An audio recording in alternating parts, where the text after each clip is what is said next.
Y ahora sí continuamos con una segunda parte y es que el bullying es un tema que tenemos que tocar desde distintas miradas. Una fue la legal, pero obviamente el tema psicológico está involucrado al 100%. Por eso, para poder conocer un poco más del tema, algunos consejos y qué podríamos hacer, hoy nos encontraremos con Dislavia. Ella es psicóloga y hoy nos viene a contar un poco más desde su experiencia como especialista. ¿Cómo estás, Dislavia? Muchísimas gracias por estar acá. Hola, ¿qué tal, Antonella? Siempre un gusto estar por aquí contigo. Gracias por darte el tiempo, Dislavia. Mira, justamente estábamos conversando con Jocelyn respecto al bullying, pero desde una vista un poquito más legal, cómo podríamos proceder, qué podríamos hacer. Pero tú como psicóloga, imagino, has tocado este tema, lo has visto. También como mamá puedes tal vez experimentar algunas situaciones. Así que me gustaría que me cuentes que desde este punto de vista, ¿qué características tiene el bullying y por qué ocurre? Ok. Para hablar del bullying hay que tener 3 puntos importantes, ¿ok? Para poder decir que es bullying, si no podemos hablar de otros temas. Por ejemplo, primero tenemos que ver qué es a propósito, el daño intencional, ¿no? No podemos decir de casualidad o de vez en cuando. La intención. Ajá, exacto. Luego de esto tenemos que ver cuán consecutivo es. Si es la primera vez, no podemos estar hablando de un bullying, ¿no? Por eso a veces los niños o adolescentes dicen es una broma. Entonces cuando luego vemos que esto ya se da varias veces, ahí sí estamos hablando. Y como tercer punto tenemos la diferencia de poder. ¿Sí? Vamos a poder notar ya sea estatus, o sea económico, ya sea su físico mucho más alto, ¿no? O también que sea más popular, ¿no? Que tiene todo concentrado en un grupo, ¿no? O también incluso podría ser, por ejemplo, un año mayor, un año menor, hablando de ese tema de diferencias. Sí, claro que sí. Tiene que ver ahí también en los años o también la talla, ¿no? Que da como con un poco más de miedo. Ajá, sí. Muy bien. Entonces, ¿con cuáles son los otros escenarios que nos podríamos confundir? Porque me dices, hay que tener en cuenta que bullying es si cumple estos 3 requisitos, si no, ¿cómo se podría denominar? Por ejemplo, lo que llaman es bromas, ¿no? O lo que le llaman los niños, estoy bromeando simplemente. Entonces, por eso es que tiene que cumplir estas características. La constancia, sí. La intención. La diferencia de poder. La diferencia de poder, sí. Perfecto. ¿Y cómo se da? Me preguntaste también, ¿no? O por qué se da, ¿no? Hay varios motivos de por qué se puede dar, ¿no? Una de ellas, te voy a mencionar las principales, puede ser, por ejemplo, la familia, ¿sí, no? Familias disfuncionales. Otra puede ser que el agresor o el que acosa tiene una baja autoestima, ¿no? Y quiere tener el control o llamar la atención de los demás, haciendo este daño a las personas más débiles, se puede decir, ¿no? Entonces tiene esto, luego tiene la falta de control de sus emociones, ¿no? La ira, que muchas personas a veces no entienden que cuando la ira también se manifiesta por la depresión. O sea, muchas personas que están tristes, como no quieren ser notadas que están mal o son débiles, ¿no? Muestran este lado colérico, que son agresivos, ¿no? Para protegerse, una barrera. Para no mostrar la vulnerabilidad. Puede ser por aprendizaje también, eso, ¿no? Ya sea de barrio o de casa, que han visto cómo se maneja esta cosa del acoso, ¿no?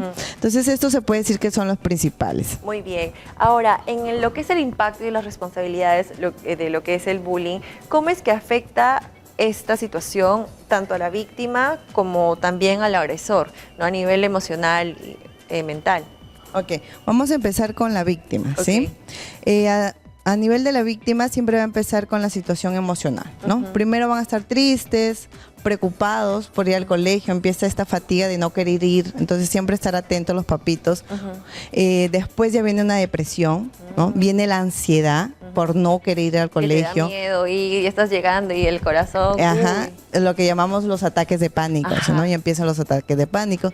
Luego ya viene lo que es hacerse daño, ¿no? Ya comienzan a autolesionarse. Para no ir al colegio. Exacto. O comienzan a hacer el famoso cutting. ¿Qué ¿no? es eso? El cutting es cuando se hacen, se cortan, ¿no? Uy, claro, se autolesionan. Se queman, ¿no? Eso es el cutting. Entonces, de una forma, o comienzan a accidentarse, comienzan a tener varios accidentes por el tema de no irse. O sea, buscan una manera de evitar ir al colegio, ¿no?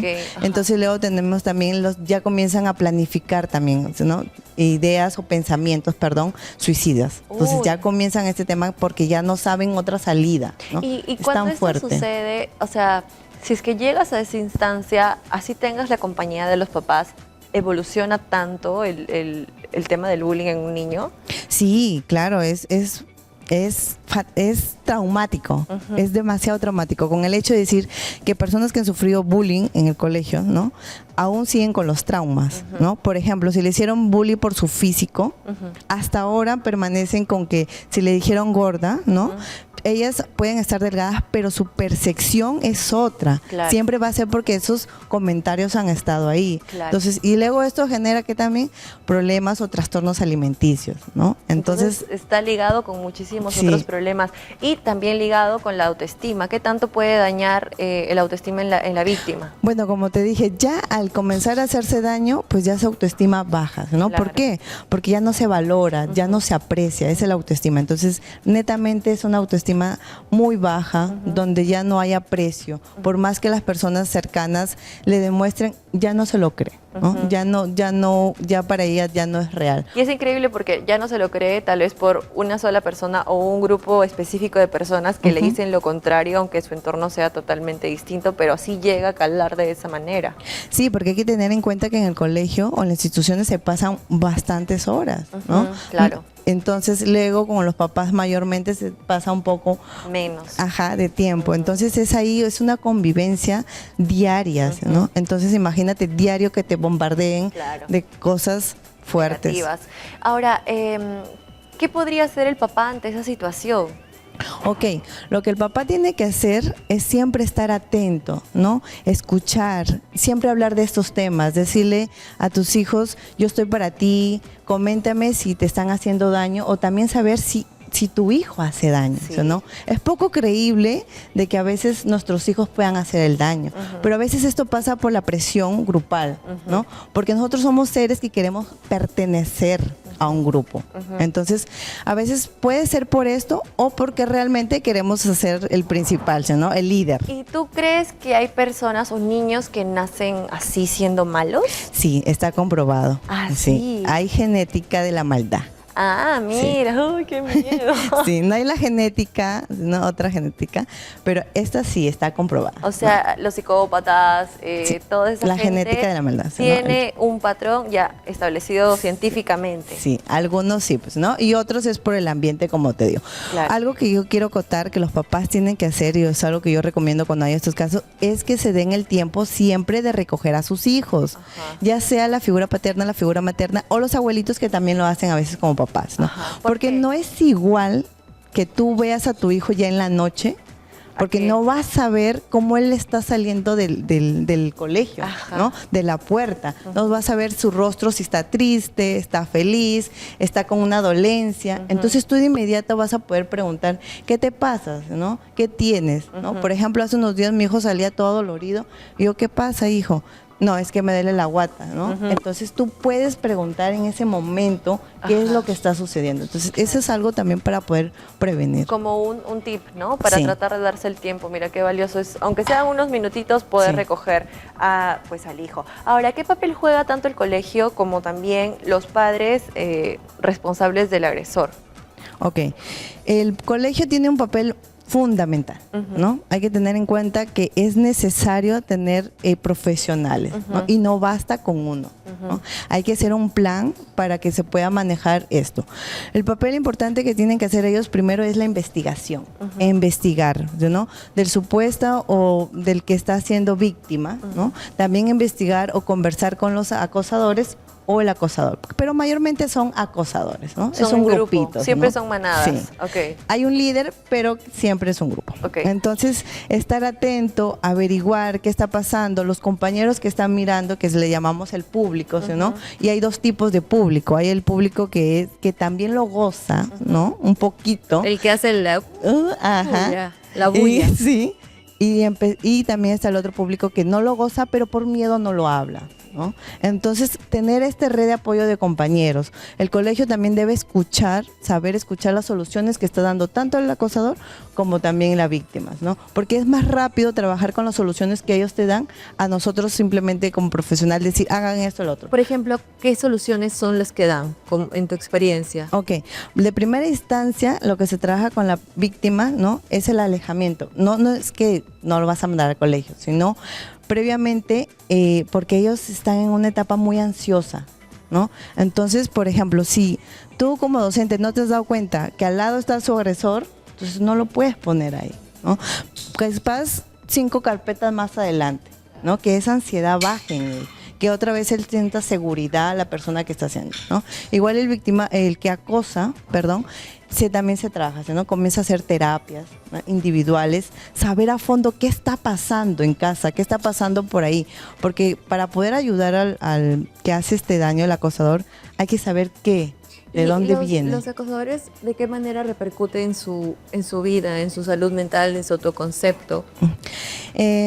También es bastante triste, ¿no? Aunque a veces uno lo ve solamente del lado de la víctima, ¿no? Pero es bastante triste porque ellos ya vienen con un dolor, ¿no? Por eso te digo, a veces donde empieza es por la casa, ¿no?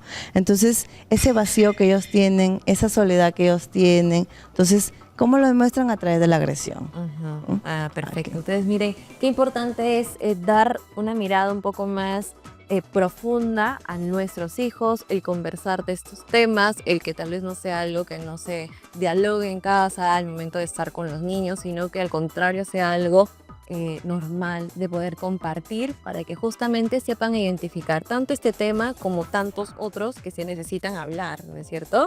¿Qué recomendaciones finales nos puedes dar a los padres en general, ¿no? Independientemente si son o no son víctimas o son padres de tal vez un niño que está haciendo daño a otro, sino en general para poder tener en cuenta y evitar esas situaciones, Islaria? Ok, lo primero que les dije, el primer tip que les dije, siempre recoger al hijo, ¿no? A nuestros hijos. Luego es hablar del tema, poner un lugar seguro y confiable para ellos, que ellos siempre sientan esa seguridad, ¿no? Después tenemos también el tema de mostrar red de apoyos, ¿no? Que ellos sientan que siempre van a tener una red de apoyo, tanto en el colegio como en la familia, ¿sí? Fomentar la empatía, la compasión, que es algo que se ha perdido bastante, y los valores, ¿no? Perfecto, entonces ya tienen ahí las recomendaciones del caso y es importante poder hablarlo, compartirlo y sobre todo dialogarlo también. Dislavia, ¿dónde te pueden ubicar? Ok, en las redes estamos como Dislavia_psicóloga y en el teléfono estamos como 999-201520. Perfecto, ya tienen ahí la información, si quieren asesorías y sobre todo el poder mejorar su salud mental, emocional, ya tienen todo lo necesario pues, para poder trabajar en su mejor versión. Ahora sí nos vamos a un corte comercial y regresamos con más aquí en El Defecto.